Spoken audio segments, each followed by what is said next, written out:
What's up, everybody? Bar the Cross 316 back with another comic book flashback. Today we are looking at the Amazing Spider-Man issue number 92. This issue came out in January of 1971, and today we are looking at a great battle here between Spider-Man and the Iceman, the X-Men's own Iceman here.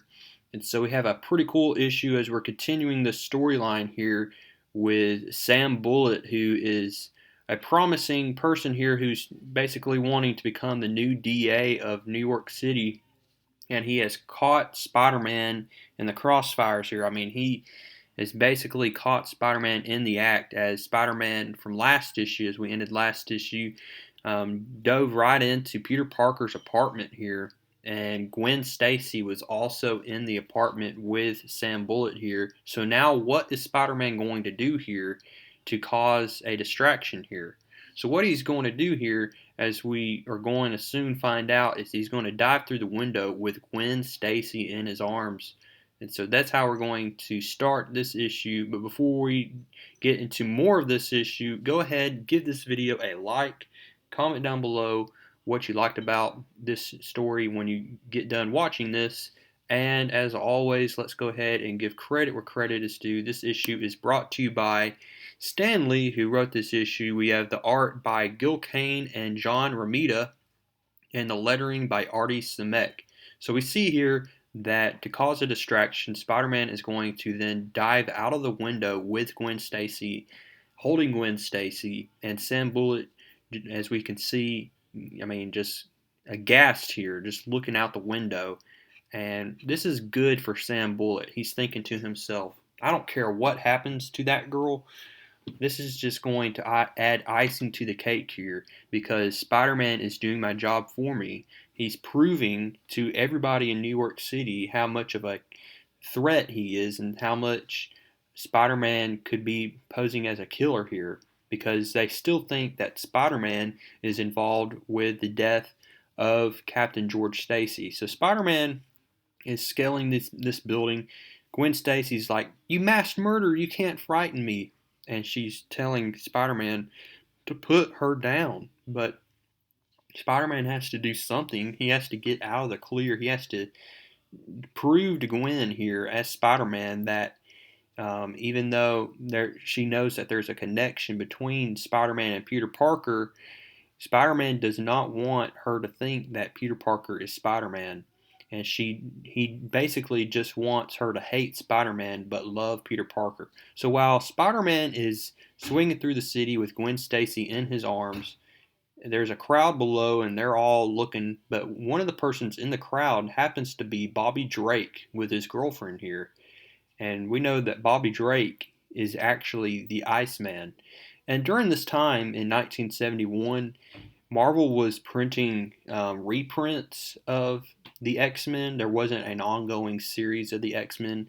So the X-Men were not being published at this time. New stories were not being published. So what Stan wanted to do was he wanted to add one of the X-Men characters into one of the lead titles at this time, which was Amazing Spider-Man, just so that people won't forget the X-Men.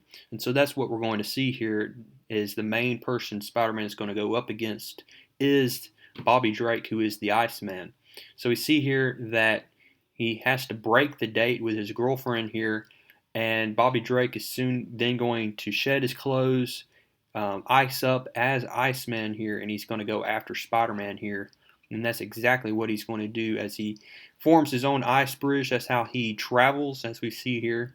He has his own ice bridge to keep up with the fast Spider-Man here as he's swinging through the city.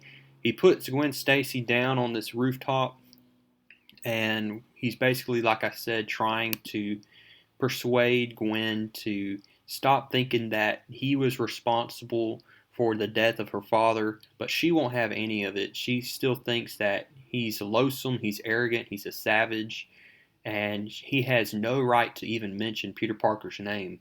All of a sudden, we see that Iceman shows up, and this is where a lot of the battle is going to start taking place here. And this is not what Spider-Man wants, as he's trying his best to calm down Gwen Stacy here. So we have a full-fledged fight take place between Iceman and Spider-Man for the first time here and this on title. And so this is pretty cool as Iceman is going to be taking down Spider-Man. Spider-Man's like, what the heck is going on? Why is this icicle, human icicle, doing right now when I'm trying my best to persuade Gwen that I'm not the killer of her father?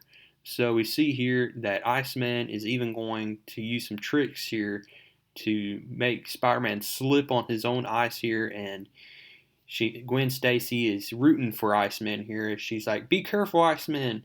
Don't let his flippancy disarm you. He's killed before and he might do it again." And so while Iceman and Spider-Man are fighting on the rooftop, we see that the police show up with Sam Bullit, and Sam Bullit basically says that Spider-Man is up on the roof, and they're like, "Don't worry, Mr. Bullit, we'll get him." And so a police cordon is thrown around the entire block, and we see once again a very chipper Sam Bullit here, who's thinking that Spider-Man, once he's been arrested or if Spider-Man gets killed or whatever happens, Sam Bullit's going to get credit for what's taken place here. And so we see that Spider-Man then swings off here to get away from the police. We see that Iceman brings Gwen Stacy back down in his own style here. And even the police recognize that this is one of the X-Men, Iceman here, who brings Gwen Stacy down. And we see here that Sam Bullit then is going to act like that he and Iceman are working together. So he's going to say, "You did a good job, but not good enough. Next time, Spider-Man mustn't escape." And he says, "Stay on his trail. I want him caught, understand?" And so we see that Iceman says, yeah, sure." So we see that everybody's taking pictures. The media is capturing all of this as Sam Bullit is just gloating here, thinking, "Man, I will bring law and order to this town. Law and order." That's, like I said in last issue, that is his biggest thing that he campaigns on. So while Sam Bullit is back at his office here, we see that Carter, his receptionist here, is going to answer the phone. And while Sam Bullit looked good in this earlier issue, now it's not looking like it's going to get better, because J. Jonah Jameson is renouncing his support of Sam Bullit. Shockingly here, Sam Bullit is not getting the support from J. Jonah Jameson or the Daily Bugle, and there's a reason for this. And we see that as we continue the story, that Peter Parker told J. Jonah Jameson and Joe Robertson about last issue and how Peter Parker was roughed up by Sam Bullit's men.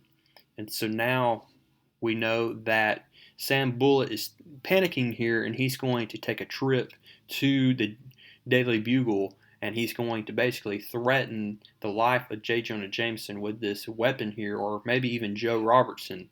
And so we see that Joe Robertson's so happy that J. Jonah Jameson came to his senses here. We see the arrival of Sam Bullit in this issue as he then comes to the Daily Bugle.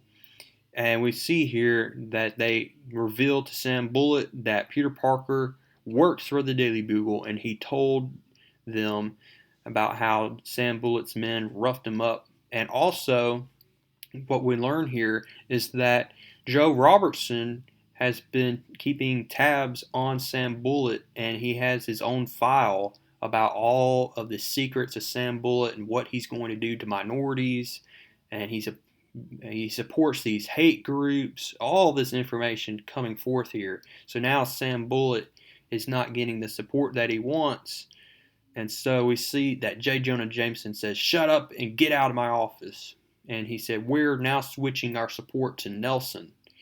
So we see here that Sam Bullit slams the door, and as Sam Bullit is walking out of the building, JJJ basically is thinking to himself, or saying to Joe Robertson, "I always thought he was a nut." So while Peter Parker was staying behind to see what would happen, he notices that Sam Bullit's men are following him out of the building, but they're not leaving alone, because now we see that they're going to take Joe Robertson with them. So now Joe Robertson is leaving by force with Sam Bullit's men. And Peter Parker definitely is going to have to do something about this, as the life of Joe Robertson is on the line here. So Peter Parker races up to the rooftop to change to Spider-Man, and he sees that Joe Robertson's being forced into this sedan here, and they're about to take off. It's heavy traffic when all of a sudden, when Spider-Man is leaping off the building, he's caught in another ice trap, this time by Iceman again. Iceman came at the wrong time as Spider-Man's trying to, follow this sedan. So now Spider-Man has to deal with the Iceman once again, and he has to get away from Iceman as soon as he can. And he's like, this is just not what I wanted. This is not what I need right now. As he then crashes into this ice screen here, and Iceman proven to be a big threat to Spider-Man in this issue. And so we see here that Spider-Man is going to have to do his best to cause Iceman to not be a threat. So what he's going to do basically is try to take him down as quick as possible, and he does so by swinging through Iceman's bridge and webbing him up here, so that he can then follow that sedan that Joe Robertson's in. And thankfully, we see that the heavy traffic played a big deal in helping Spider-Man follow this sedan. So we see that the sedan then moves to this abandoned warehouse here. And so Spider-Man then takes a sneak peek as to what's taking place in this abandoned warehouse, as Joe Robertson's tied to this chair. And Sam Bullit's like, so, you've been keeping a file on me, huh? Said, not very smart, black man. So using racial threats here. So we see that Iceman noticed that Spider-Man swung and went into this roof here. And so Iceman then is going to check through the ceiling here, and he notices, he's like, what in the world is going on down there with that? Why is this man being held hostage? Spider-Man must have been correct here. And so we see that Sam Bullit gives the order for his men to shoot Joe Robertson and kill him. And so we see that Spider-Man is going to stop it. He notices that Iceman is waving at him. So now Iceman is on the side of Spider-Man.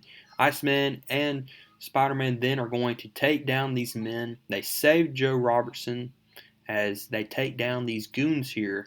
Iceman and Spider-Man make a pretty good tag team, I have to say, in this issue. And so they let go, pretty much release Joe Robertson from his bonds here. And now we know that Sam Bullit is not so far away. We see a couple of Sam Bullit's men try to get away, but Iceman then uses this slippery slide here that causes all of these guys to slip right back into the hands of Spider-Man and Iceman. So Spider-Man webs them up, and so now they're going to be dragged to the authorities, and they're going to basically tell the authorities everything about Sam Bullit and what he's planning to do. So while Sam Bullit is at this fundraising banquet here, and he's giving his big speech talking about law and order and everything, all of a sudden we see it's interrupted by none other than Spider-Man and Iceman here. And he said, basically, it's all over, Bullit. Your Goonies spilled everything to the police, and so did Joe Robertson. And Sam Bullit starts to panic here, and he admits, saying, no, it's not possible. Robertson is dead. He has to be. My boys never failed me. And then in comes Joe Robertson himself.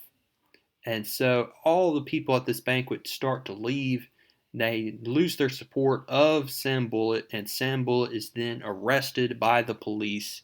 And that's how we end this spectacular issue. I hope you liked it. And next time we're going to be seeing the return of the Prowler in issue number 93. So I hope to see you there, y'all. And until next time, keep reading comics.